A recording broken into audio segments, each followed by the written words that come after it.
যায় নাই। আজকে সেই সময় আমরা পার হয়ে আসছি, হাসিনা পালাই গেছে, কিন্তু গণতন্ত্র এখনো আমরা পাই নাই।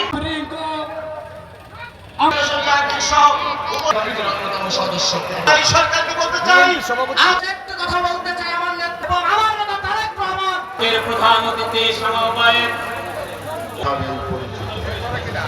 কিন্তু ওয়াহিদুর রহমান বিশ্ববিদ্যালয়ের রাজনীতি সম্পূর্ণ হয় না।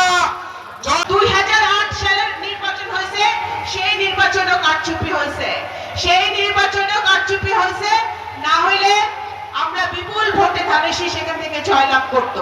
2014 সালে বিনা ভোটের নির্বাচন হয়েছে, যেখানে আমরা ভোট কেন্দ্রে কুকুর বিড়াল বসে থাকতে দেখছি। 2018 সালে নিশিরাতে নির্বাচন হয়েছে, এই নগরকান্দা এবং সালতায় আগের দিন রাতে ভোট কাটা হয়েছে, আপনারা সাক্ষী।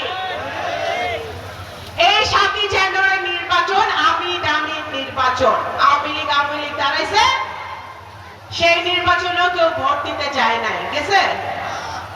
আজকে এই যে আমাদের যুবক ভাইরা বোনরা এখন পর্যন্ত তারা বাংলাদেশের মাটিতে একটা সুষ্ঠু ভোট দিতে পারে নাই। আওয়ামী লীগ অনেক অত্যাচার করছে, শেখ হাসিনা অনেক অত্যাচার করছে। শেখ হাসিনা আমার বাবাকে, একজন মুক্তিযুদ্ধের সংগঠককে, একজন গণতন্ত্রে যে আপামর, যার আপাদমস্তক গণতন্ত্রে বিশ্বাস করতেন, তাকে জেল হত্যার মতো একটি জঘন্য মামলায় আমার বাবাকে দিয়েছিল শেখ হাসিনা।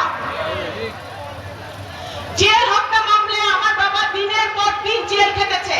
উনি যখন বের হয়েছে জেল থেকে, উনি জেলে থেকে নির্বাচন, ধানের শীষে নির্বাচন করে, নির্বাচনে জয় লাভ করে উনি জেল থেকে বেরিয়েছে। আপনারা আমার বাবার জন্য কাজ করেছেন যখন আমার বাবা জেলে ছিল, আপনারা জানেন। জেল থেকে বের হওয়ার পরে আমার বাবার একটা চরম ভাবে ওনার হার্ট অ্যাটাক হয়, যে ওনাকে এয়ার অ্যাম্বুলেন্সে করে বিদেশে নিয়ে যেতে হয়। কারণ এই যে এতগুলো বছর শেখ হাসিনা তাকে একটা মিথ্যা মামলায়, ষড়যন্ত্রমূলক মামলায়, একটা জঘন্য মামলায় জেল খাটালো, সেই কারণে আমার বাবার আরো অসুস্থ হয়ে গিয়েছিল। এইভাবে উনি দেশনেত্রী বেগম খালেদা জিয়াকে একটি মিথ্যা মামলায় জেল খাটিয়েছেন। উনি জনাব তারেক রহমানকে একের পর এক মিথ্যা মামলা দিয়ে উনি দেশের বাইরে রেখেছেন। উনি বাংলাদেশের হাজার হাজার বিএনপি নেতা কর্মীকে আওয়ামী লীগ জেল খাটিয়ে, আমার মঞ্চে যারা বসে আছে, আমার সামনে যারা বসে আছেন, আপনাদের বেশিরভাগের মাথায় কিন্তু মিথ্যা মামলা ছিল না? এখনো আপনাদের কোর্টের বারান্দায় যেতে হয়, কোর্টে যেতে হয় মামলার জন্য। আজকে সেই সময় আমরা পার হয়ে আসছি, হাসিনা পালাই গেছে, কিন্তু গণতন্ত্র এখনো আমরা পাই নাই, আমরা ভোটাধিকার এখনো পাই নাই। সুতরাং আজকে আমার বাবার মৃত্যুবার্ষিকী দিন, যিনি গণতন্ত্রে বিশ্বাস করতেন, বাংলাদেশের স্বাধীনতা সার্বভৌমত্বে বিশ্বাস করতেন, ওনার মৃত্যুবার্ষিকী দিন আমরা সকলে মিলে শপথ নেই যে আমরা এক পরিবার, বাংলাদেশ জাতীয়তাবাদী দল এক পরিবার হয়ে আমরা ঐক্যবদ্ধভাবে আগামী দিনে পথ চলবো এবং আগামী দিনে এই বাংলাদেশের মাটিতে ভোটাধিকার প্রতিষ্ঠা করার জন্য, গণতন্ত্র প্রতিষ্ঠা করার জন্য, কথা বলার অধিকারের জন্য এবং মানবাধিকার প্রতিষ্ঠার জন্য, একটি মানবিক রাষ্ট্র প্রতিষ্ঠার জন্য, দুর্নীতিমুক্ত, স্বচ্ছ, জবাবদিহিমূলক একটি সংসদের জন্য আমরা লড়াই করে যাব।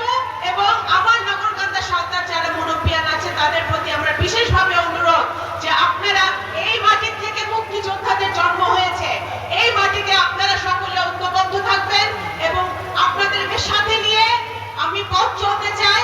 এবং আগামী দিনে আমাদের ভারপ্রাপ্ত চেয়ারম্যান জনাব তারেক রহমানের নেতৃত্বে, দেশনেত্রী বেগম খালেদা জিয়ার নেতৃত্বে আন্দোলন সংগ্রামে যেই ডাক আসবে, সেই ডাকে সাড়া দিয়ে আমরা ঐক্যবদ্ধভাবে মাঠে থাকবো।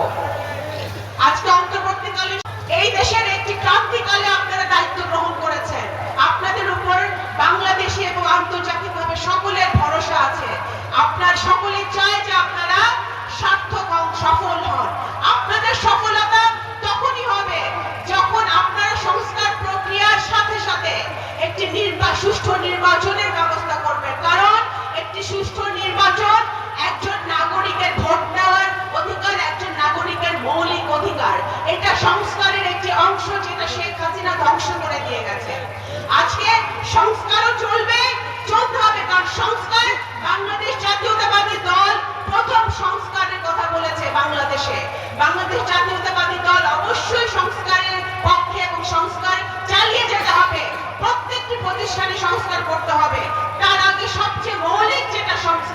মানুষের ভোটাধিকার সেটাকে ফিরিয়ে দিতে হবে।